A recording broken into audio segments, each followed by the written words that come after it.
जिंदगी जीने के लिए एक आदमी को सिर्फ खुद की जरूरत नहीं होती है, उसके जीवन में और भी कई लोग होते हैं जिनसे जिंदगी चलती है। उसकी माता पिता, भाई बहन, पत्नी या प्रेमिका प्रेमी या पति, उसके साथ काम करने वाले लोग और उसके कुछ खास दोस्त, इन सब लोगों का अच्छा साथ होने से इंसान का जीवन खूबसूरत हो जाता है। जिनकी जिंदगी में बड़े सच्चे और अच्छे दोस्त होते हैं, उनका जीवन कितना खुशहाल होता है। या फिर जिनके घर में उनके संबंध अपने घर वालों से अच्छे होते हैं तो कितनी आसानी से किसी भी काम को पूरा कर लेते हैं। वहीं जिनका रिश्ता सही नहीं चल रहा होता, उन्हें कोई भी काम करने में बड़ी परेशानी आती है और वह अक्सर परेशान ही रहते हैं। एक दिन द्रौपदी भी ऐसे ही रिश्ते नातों के बारे में सोच रही थी और परेशान हो रही थी। इसी बीच उसके सखा कृष्ण आ गए। कृष्ण ने द्रौपदी का चिंता से भरा चेहरा जब देखा तो तुरंत उनके मुंह से निकल गया, अभी क्या हो गया है कि मैं अपनी सखी की समस्या दूर नहीं कर सकता हूं? मुझे बताओ कि क्या हुआ है, शायद मैं तुम्हारी मदद कर सकूं। और उसने नकली मुस्कान से कृष्ण को देखा। आप तो जानते ही हैं कि मेरे जीवन में कितने तरह के रिश्ते हैं और उन्हें निभाने में कई बार मुझसे गलतियां भी हो जाती हैं। कई बार मुझसे गलती होती है और कई बार सामने वाले से मेरी गलती वो नहीं माफ कर पाता है और ना मैं उसकी। ऐसे में तो हमारा रिश्ता ही अजीब हो जाएगा। कृष्ण द्रौपदी को बड़ी सुंदर मुस्कान से देख रही थी। उनके मन में हमेशा द्रौपदी के लिए बहुत इज्जत और प्यार था। आज उनकी सखी को उनकी जरूरत थी तो इस बारे में बताना तो लास्ट में ही था। मेरी प्यारी सखी, रिश्ते निभाना कठिन काम है, हर कोई नहीं कर पाता।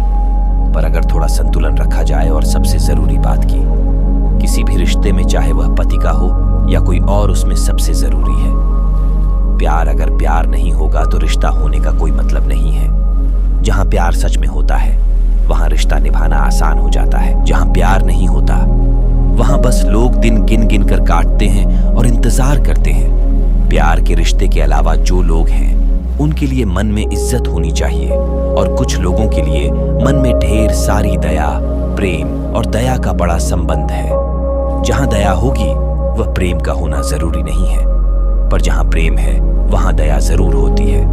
पर सखा, मैंने तो सुना है कि दया प्रेम का सबसे निचले स्तर का प्रेम होता है। फिर प्रेम का दया से क्या लेना देना? दया नहीं है तो वह प्रेम कर ही नहीं सकता। प्रेम सिर्फ प्रेमी प्रेमिका, ये पति पत्नी के बीच नहीं होता है। प्रेम हर इंसान को दूसरे इंसान से होना चाहिए जो हम प्रेमी से करते हैं। वह बहुत सारे भाव से मिला होता है और मैं उसकी बात कर ही नहीं रहा हूं, पर पति या प्रेमी से अच्छा। रिश्ता बनाए रखने के लिए सबसे जरूरी है कि आप दोनों अपने लिए इज्जत सबसे पहले देखें कि क्या सामने वाला इंसान आपकी उतनी ही इज्जत करता है जितनी आप करते हैं, या फिर क्या आप दोनों एक दूसरे की बातों को एक जैसा ही ध्यान से सुनते हैं, या फिर कुछ कम ज्यादा। जब आप इन सवालों के जवाबों को ढूंढ लेंगे तो आपको अपने आप पता चल जाएगा कि आपका रिश्ता कितना मजबूत है। और ऐसा करने से आप दोनों के बीच में प्यार भी बना रहेगा। तथा यह तो बस पति प्रेम की बात हुई, और रिश्ते का क्या, उनके साथ कैसे संतुलन बनाया जाए। क्योंकि कहीं बाहर घर के अंदर तो सब ठीक रहता है, पर बाहर कुछ सही नहीं चल रहा होता है। इस बात को कृष्ण समझ रहे थे। ये वाकई एक कठिन सवाल था जिसका जवाब सोचने में कृष्ण को भी समय लगा। उन्होंने कुछ देर की चुप्पी के बाद जवाब दिया, तुम ठीक कह रही हो और उसका एक ही रास्ता है कि जिससे भी तुम्हें लग रहा है कि रिश्ता ठीक से नहीं चल रहा है, उससे बात करो और उसकी बातों को पूरी तरह से सुनो और समझने की कोशिश करो। हो सकता है उसके मन में कोई बात हो और वह उसके बारे में सोचकर राई का पहाड़ मन में बना रहा हो, और ऐसा कोई नहीं हो सकता है कि तुम ही उस बारे में ज्यादा सोचने लगे। कई बार रिश्ते ज्यादा सोचने से भी मर जाते हैं। हो सकता है सखी कि तुम किसी की गलती से नाराज हो और बहुत दिनों से बस नाराज ही हो, और वह बात भी कोई बड़ी बात नहीं होगी, पर सिर्फ अपने अभिमान के कारण तुम बात नहीं कर रही होगी। तो अगर ऐसी बात है सखी, तो अपने उस छोटे से अभिमान को खुद से अलग करो और तुरंत उस आदमी से अपनी नाराजगी बता दो। कई बार लंबे समय की चुप्पी से भी रिश्ते खत्म हो जाते हैं, इसलिए जितनी जल्दी हो समस्या को सुलझा लेना चाहिए। किसी भी रिश्ते को अच्छी तरह से चलाने के लिए बात करना सबसे जरूरी चीज है। अगर आप बात नहीं करेंगे तो कैसे पता चलेगा कि समस्या क्या है?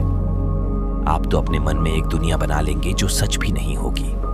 इसलिए अच्छे से रिश्ते को चलाने के लिए सबसे जरूरी है कि अपने अभिमान को अलग रखा जाए और दूसरा सामने वाले से खुलकर समस्या पर बात की जाए और उसे सुलझाने पर चर्चा हो। पर कान्हा, कई बार लोग ऐसी गलतियां कर देते हैं कि उनसे कभी बात करने का मन नहीं करता। ऐसा लगता है कि ऐसे लोगों से क्यों बात की जाए, बड़ी गलती करके माफी भी नहीं मांगते हैं। ऐसी स्थिति में आप क्या करते हैं? सामने वाले की गलती है तो उन लम्हों को याद करो जब तुमने अच्छा वक्त बिताया था।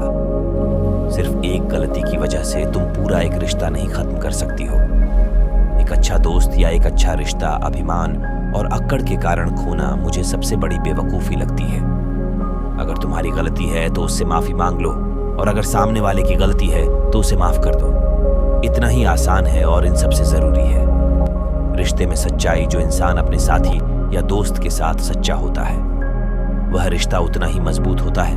तभी द्रौपदी ने उसी समय कृष्ण से एक और सवाल किया।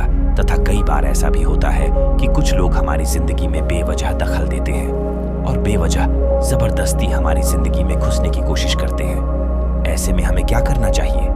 फिर मैं भी तुम्हें उससे बात करके ही उसे बताना होगा कि तुम नहीं चाहती हो कि बिना तुम्हारी मर्जी के कोई तुमसे बात करे। इसका अंदाजा भी तुम्हें खुद ही लगाना होगा। जीवन हो या रिश्ता या फिर मन, हर जगह संतुलन सबसे जरूरी है। जब रिश्ते में संतुलन होगा तो विश्वास, ईमानदारी और बाकी सारी चीजें अपने आप आ जाएंगी। इसलिए इन बातों को आगे से तुम ध्यान रखना। जीवन में संतुलन ही सबसे जरूरी है तथा मैं आगे से इन सभी बातों का ध्यान रखूंगी। दौड़ते भागते जीवन में रिश्ते को समय देना और खुद ही बचा पाना सबके लिए एक बड़ा काम हो चुका है।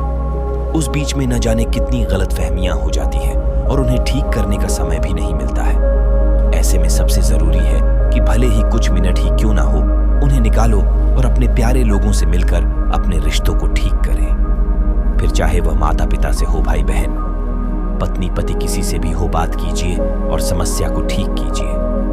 यकीन मानिए, बात करने से सब ठीक हो जाता है। कम से कम एक साफ रास्ता तो दिख जाता है। अगर हमारे वीडियो आपको अच्छी लगी हो तो हमारे चैनल लिसन इट को सब्सक्राइब जरूर करें। मिलते हैं नेक्स्ट वीडियो में।